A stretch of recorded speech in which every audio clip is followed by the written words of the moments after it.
Hi there, in this video I will show you how to manage extensions in Chrome. So for this I am here on Chrome browser.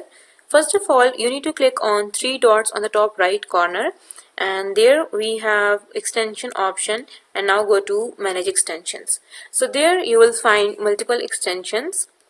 So now here you can enable them or disable them. So here, if you want to disable any extension from your extensions here, so what you can do is simply click on this button, and now the extension is disabled. But if you want to remove an extension, so what you can do is, let me remove this one. If you want to remove it, then click on remove, and again click on remove, and now the extension is removed from your all the extensions.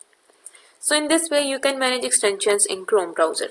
If you found this video helpful, make sure to like the video and subscribe our channel. See you guys in the next one. Bye.